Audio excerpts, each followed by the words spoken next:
Bismillahirrahmanirrahim. Les exégèses du Coran et de la Sunna.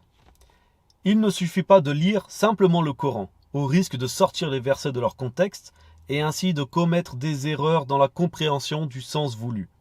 Tout d'abord, ce n'est pas un livre qui se lit seulement. Le Coran ne se lit pas seulement, mais c'est un livre qui se médite. Et il existe des exégèses du Coran, rédigés par les plus grands savants musulmans parmi ceux que l'islam a comptés, et qui regroupe toute la tradition prophétique, c'est-à-dire la sunna, se rapportant à chaque verset. Les explications du prophète Mohammed sur chaque verset, le contexte dans lequel le verset a été révélé, la raison pour laquelle il a été révélé, à quel moment, à quel endroit et à qui son discours s'adresse. Les compagnons eux-mêmes se rendaient auprès du prophète Mohammed dans un premier temps pour mémoriser le Coran, puis pour lui demander des explications sur tel ou tel verset.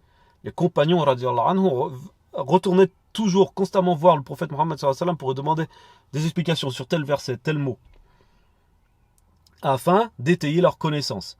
Et ils prenaient bien soin de noter ces enseignements, afin de les garder en parallèle avec le Coran.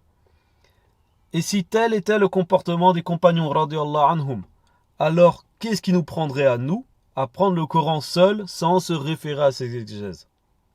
Il existe plusieurs types d'exégèse du Coran, comme l'exégèse du Coran par le Coran, c'est-à-dire l'explication de certains versets par d'autres versets qui viennent les expliquer ou apporter plus de détails.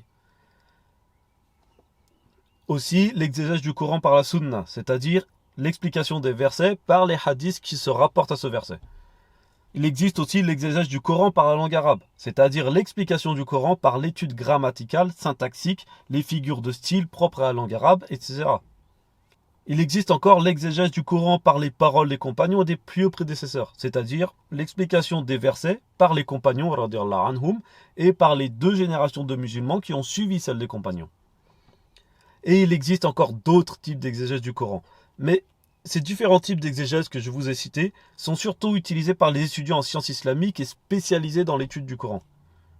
En revanche, il existe également des exégèses du Coran qui regroupent et résument tous les types d'exégèse. Ce sont les exégèses les plus répandues et les plus faciles à trouver, car ceux-ci